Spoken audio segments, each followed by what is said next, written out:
Shalom. First and foremost, I want to give all honor, glory, and praise to Yahweh and His only begotten Son, Yahweh Shai. Yahweh is the name of the one true God, and Yahweh Shai is the name of His only begotten Son, who the world ignorantly calls Jesus.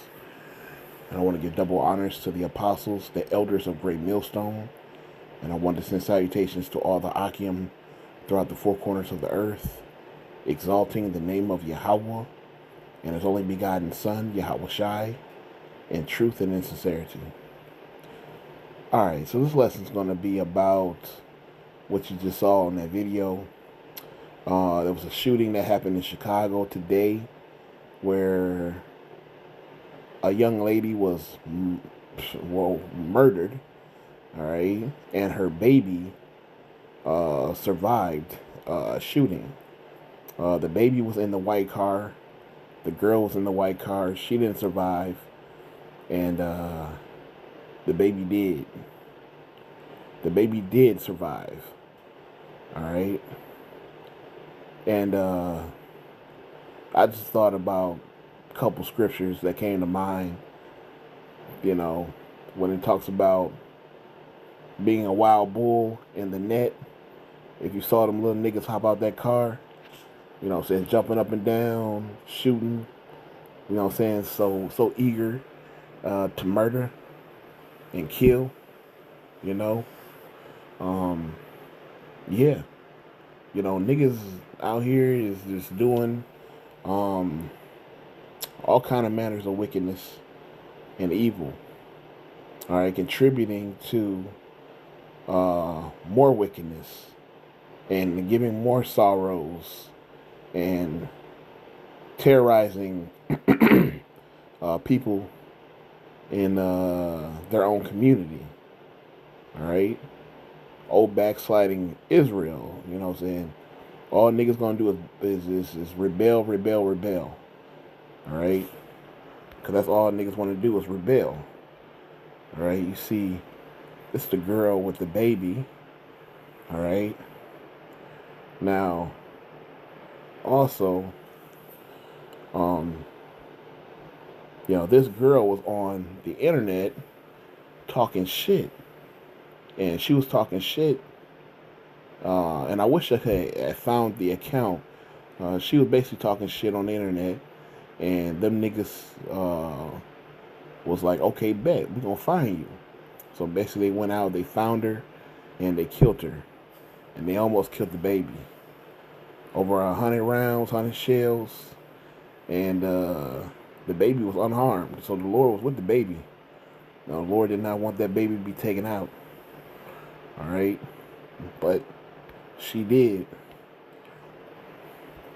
And that shit is a testament to the Lord's mercies. But at the end of the day, that baby's going to be without a mother because her mother was into some bullshit and couldn't control her tongue.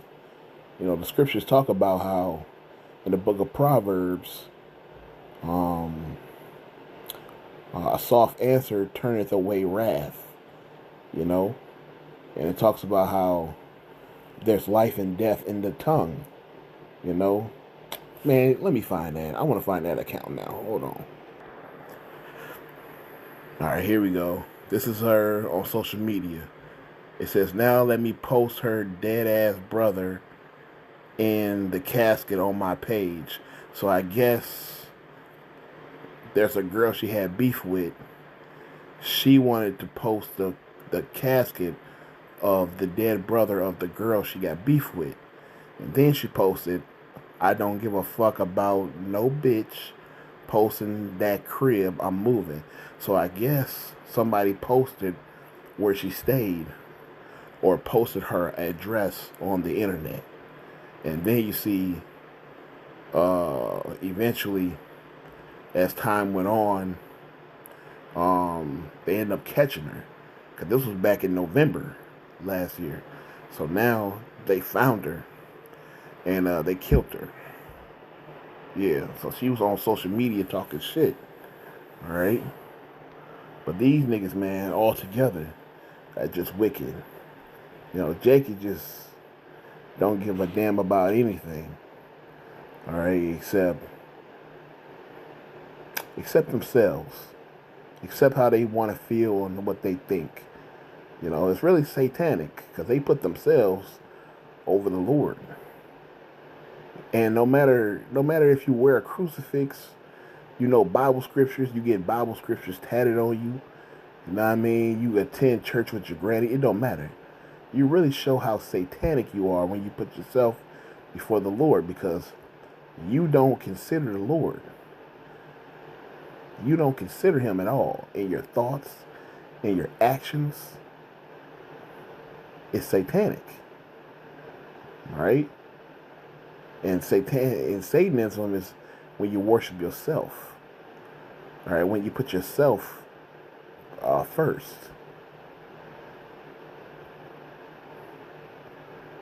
Ecclesiasticus 16:1.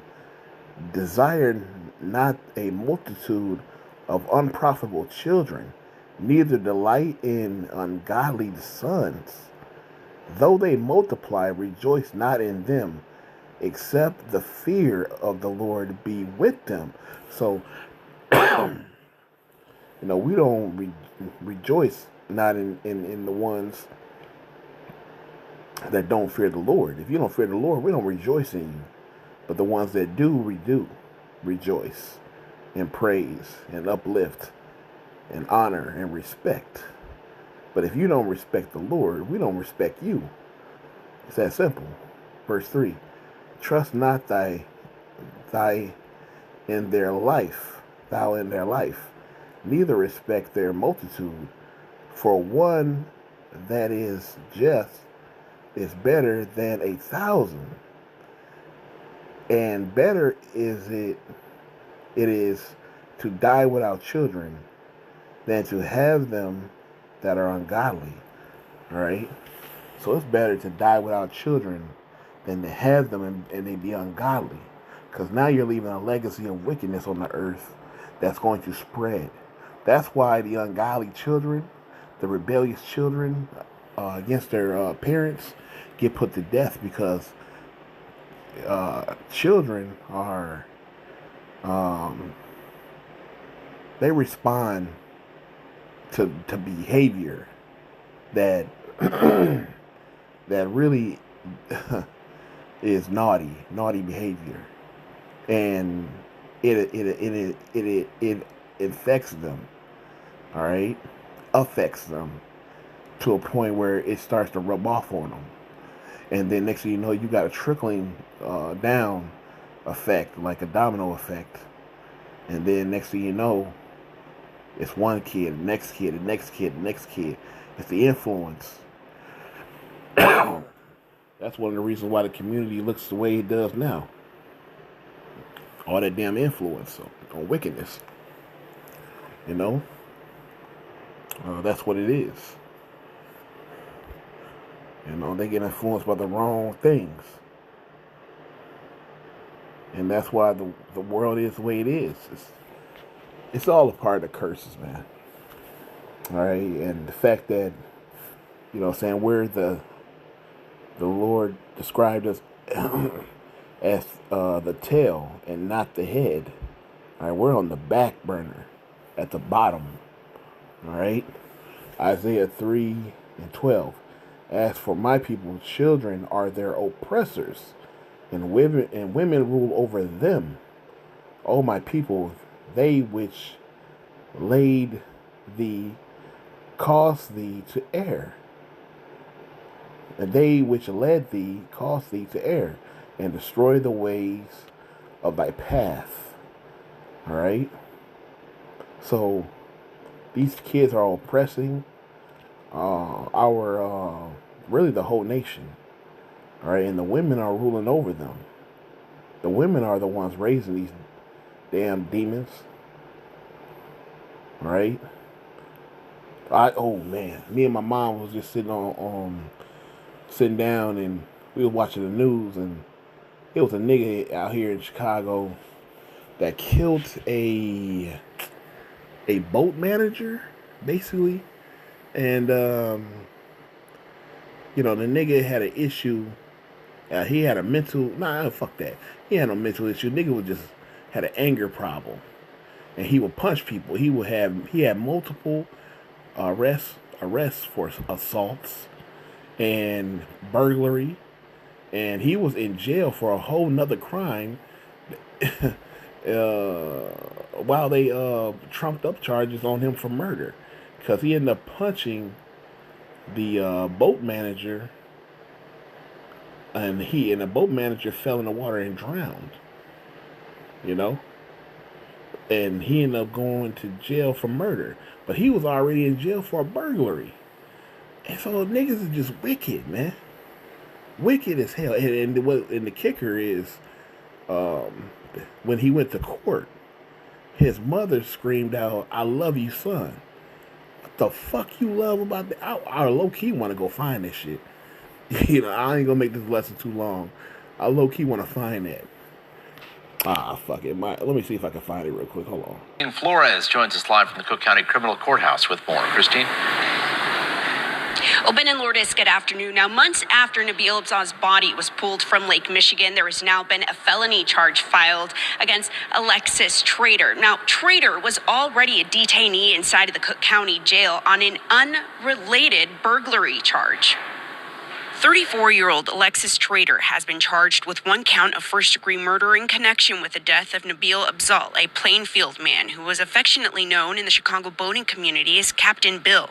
According to the criminal complaint, on August 30th, Trader and two females and another male snuck into a gated area of the DuSable Boat Harbor. The females, officials say, made it onto a yacht where Abzal was sleeping. Abzal awoke and told the females they needed to get off. He then escorted them back to the gate. That's where prosecutors say Trader was waiting with the other man. According to the complaint, Trader then punched Abzal in the face. He then fell into the water and drowned.